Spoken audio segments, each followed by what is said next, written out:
okay, and then we say goodbye and shake hands. Okay? Are you ready, John? Okay, I'm running. I'm running too. So in other words, you want to change. In other words, who gives you the right to change or to put a government in another country? It shouldn't be us that puts together the new government. It should be the people of Afghanistan, inside Afghanistan and those that have had to flee from Afghanistan. And I think that's the right way to do it. Now, can I say I've enjoyed very much doing this interview with you, and I think that whatever differences there are between us, it's important we carry on with this dialogue. Maybe one of the problems that arises out of all this is there's been insufficient dialogue between the Arab world and the West, between Islam and between people of other faiths. And I hope that we can establish a proper dialogue, and maybe that would be some good that could emerge out of the terrible events of the 11th of September. Some personal question, Mr. Blair, at the end. I know you have so many meetings and people are waiting outside. I've read, I think, in the Times that you read about Islam. What do you know about Islam? Well, I do not in any shape or form pretend to be an expert, but I do read the What do you read? What interests you?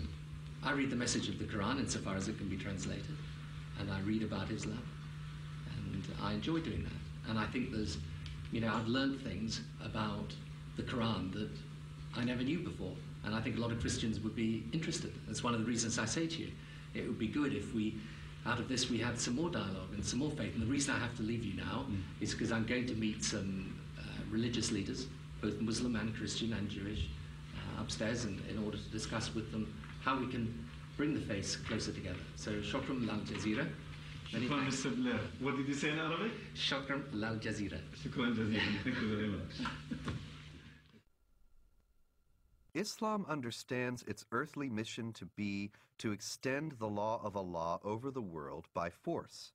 Now, this is distinct from extending the religion by force. Muslims often indignantly deny that Islam was spread by the sword, as the old expression goes, and that anybody is ever forced to convert to Islam. Now, of course, forced conversions are a constant hallmark of Islamic history, but they are technically forbidden by Islamic law. Now, the idea in Islam is that Muslims must wage war to establish the hegemony of Islamic law. Not everybody will be forced to become Muslim, but the non-Muslims will be relegated to second-class status. They will not be able to live in the society as equals to the Muslims. And it is the responsibility of Muslims around the world to fight to institute that kind of society. While we were in the mosque, the Prophet came out and said, "Let us go to the Jews." We went out till we reached Bait al-Madras. He said to them, "If you embrace Islam, you will be safe. You should know that the earth belongs to Allah and His Apostle, and I want to expel you from this land. So if anyone amongst you owns some property, he is permitted to sell it. Otherwise, you should know that the earth belongs to Allah and His Apostle." The Muslims see the extension of jihad as a war liberating the infidels from their infidelity and a privilege for them to enter in the religion of Islam and to abandon their wrong belief. So jihad is seen as a favor which is given to the infidel population in order to change their ways and convert to the true religion, Islam. It is not for a prophet that he should have prisoners of war and free them with ransom until he had made a great slaughter among his enemies in the land. You desire the good of this world, the money of ransom for freeing the captives, but Allah desires for you the hereafter, and Allah is Almighty, all-wise. In the Muslim thinking, in the Muslim Sharia, the way the world is depicted is in two houses. It's called Dar al-Islam or Dar al-Harb, the house of Islam or the house of war. So the whole world is under these two houses. If you're not a Muslim, you're under the house of war. Yet in the West, the apologists, Islamic apologists would say, no, that's not accurate. It is the house of peace and the house of Islam. And in fact, that's not accurate. If you look at the hadith and if you look at what comes from the highest jurisprudence in the Middle East, that's what is being taught. يعني أنا لدي طفل طيب من الآن أعده للشهادة طيب إما شهادتي أنا أو هو نعم فأقول له أن الله عز وجل قد جعل هنالك جنة واسعة فيها ما لا عين رأت ولا أذن سمعت ولا خطر على قلب بشر. هو بيسألني يعني إذا أنا عملت عملية وفجرت نفسي هل إلي يعني ربنا عز وجل بيعطيني اللي بدي إياه، بيعطيني سيارات، بيعطيني بارودة أطخ فيها، بيعطيني ألعاب. قلت له كل ما تطلب. وهل هذا أي حصل؟ شيء تطلبه هذا فعلا حصل. وهل حصل بينك وبين ابنك يعني؟ هذا فعلا حصل. نعرف حقيقة لو نمسك الميكروفون مع بعض ودنا نعرف ما هي الإجابة الصحيحة لهذا الطفل عندما يسأل أين أبي أو أين أمي وقد قام كلاهما أو أحدهما في عملية استشهادية. والله الإجابة باختصار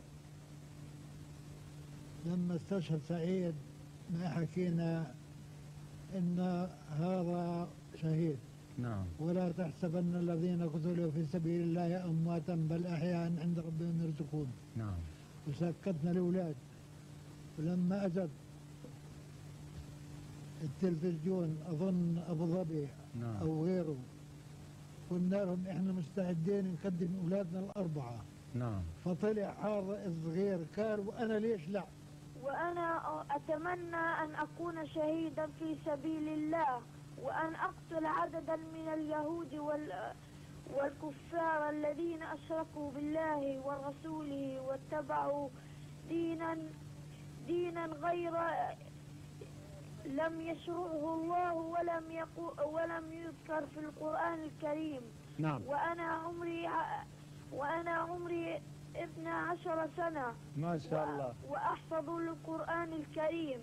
ما شاء الله. الله يحفظك ويجعلك مجاهد إن شاء الله في سبيل الله.